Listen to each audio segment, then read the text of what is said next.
현재 일본 주요 매체에서는 한국의 모더나 공급 상황에 대한 보도가 나가고 있습니다. 최근 한국 정부는 모더나 백신 공급에 차질이 생겨 방문단을 미국 모더나 본사에 급파했으며 제대로 된 공급을 요청했습니다.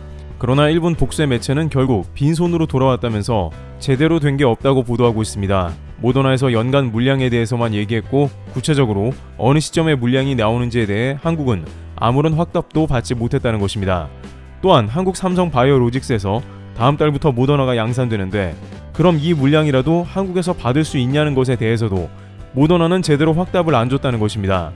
아무래도 이는 현재 미국의 백신 접종률이 50% 정도로 목표치에 많이 부족한 상황이며 백신 접종 이전과 같이 확진자가 10만 명이 넘어가면서 모더나를 거의 묶어버린 것입니다. 미국 바로 옆에 캐나다조차 모더나 물량의 절반 이하로 받는 상황으로 전세계 공통인 것이죠. 그러나 일본에서는 한국에서 미국까지 다녀왔지만 별 성과가 없는 것을 대대적으로 보도하고 있는데 그 주된 이유는 현재 일본의 코로나 감염 상황이 처음 경험하는 심각한 국면을 맞았기 때문입니다.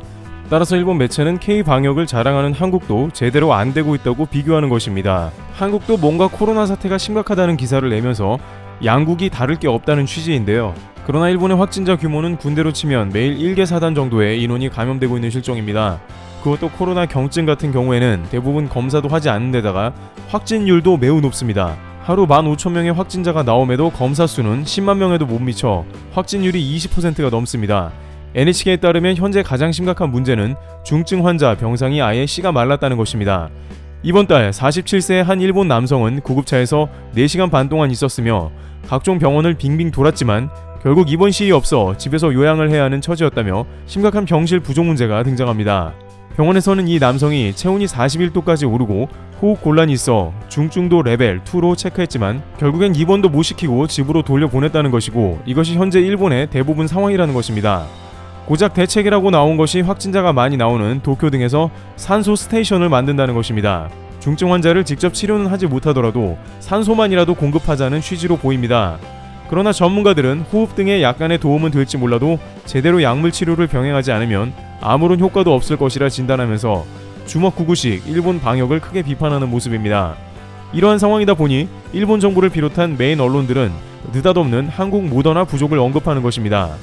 그러나 일본은 여기에서 그치지 않고 한국의 또 다른 도발을 감행하는 모습을 보이고 있는데요. 일본 정부는 한국 야당 국회의원의 독도 방문에 대해 한일 외교 채널을 통해 항의하고 재발 방지까지 요구했는데요. 일본 외무성은 17일 보도자료를 통해 우리나라, 일본의 사전 항의와 중지 요청에도 한국 국회의원이 다케시마에 상륙했다 하면서 이에 대해 한국 측에 항의했다고 밝혔습니다. 그들은 구체적으로 국민의힘 홍석준 의원이 광복절인 지난 15일 독도를 방문한 것에 대해 유감을 표명하고 재발 방지를 요구했습니다. 일본 외무성은 홍 의원의 독도 방문에 대해 다케시마가 역사적 사실에 비춰봐도 국제법상으로도 명백히 일본 고유 영토인 점에 비춰볼 때 도저히 받아들일 수 없다며 독도 영유권 주장을 되풀이했습니다. 여기에 일본 가토 관방장관까지 나서서 극히 유감이라며 재발 방지를 촉구했습니다. 그런데 이 독도에 대한 일본의 도발은 도쿄올림픽 이후 벌써 두 번째입니다.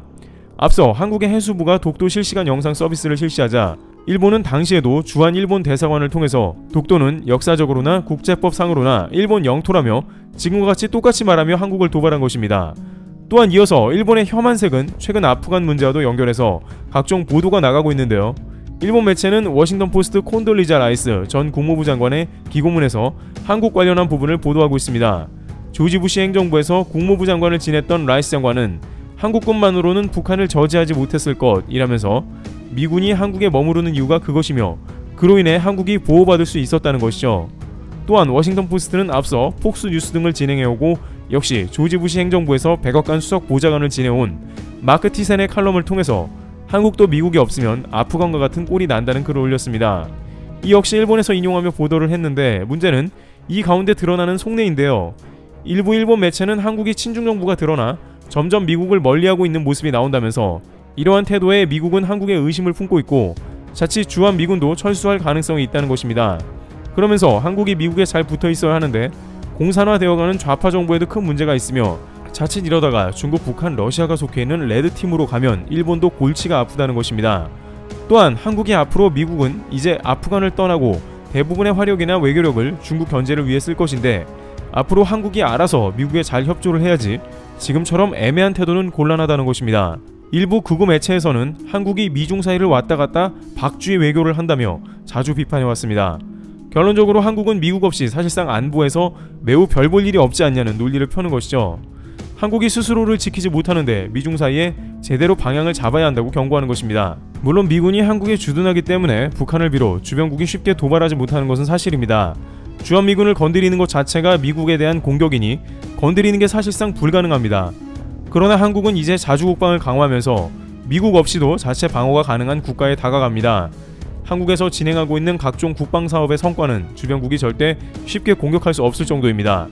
또한 중요한 것은 최근 십수년간 한국의 눈부신 국방력 증가와 경제의 발전 등을 비롯해 한국에 주둔하는 미군을 통해서 미국은 각종 이득을 챙기고 있는 것으로 확인되는 것입니다. 지리적으로도 한국이 중국 바로 앞에서 대치 중이며 미군은 한국에 각종 군수물자를 팔고 있습니다. 2019년 기준 한국은 전세계에서 미국으로부터 무기를 4번째로 많이 구매한 국가입니다. 여기에 트럼프 정부를 시작으로 미국은 한국의 방위비 인상을 대폭 요구해 오며 주둔비도 더 받습니다. 또한 대외적으로 최근 한미 정상회담을 통해서 한국은 미국의 일자리와 경제적 지원까지도 참여합니다. 따라서 과거에는 일방적으로 미국에 보호받고 각종 경제적인 혜택을 받은 국가라고 한다면 이제는 한국이 성장해 안보조차도 서로 도움을 주고받는 관계에 동맹이 되어가는 것입니다.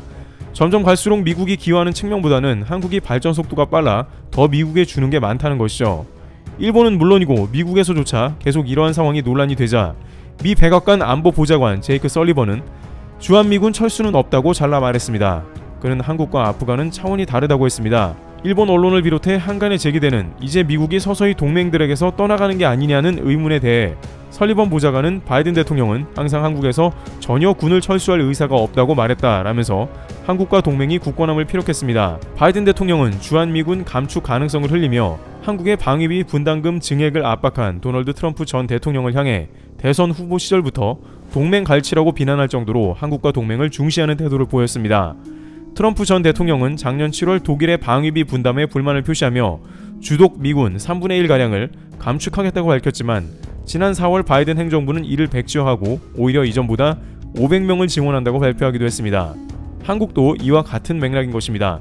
한편으로 전문가들은 미국은 이익이 되지 않는 국가에서 떠나며 아프간은 오래전부터 이 문제가 제기되었었고 밑빠진 독에 물 붓기 같은 상황이 지속되었는데 한국은 아프간하고 차원이 다른 국가라며 미국에 분명히 이득이 된다는 의견을 보입니다.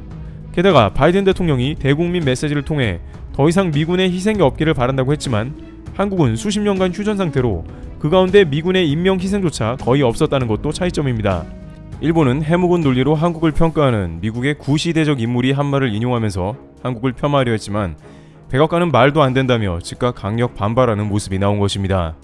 이와 같이 일본 언론 등은 한국의 안보가 풍전등화이며 복잡한 미중 관계 가운데 한국이 똑바로 행동해야 한다고 합니다만 미국은 전혀 그러한 색을 보이지 않고 있습니다. 한국의 자주국방이 강화될수록 일본의 황당한 견제가 사라질 것으로 보입니다. 트래블튜브였습니다. 감사합니다.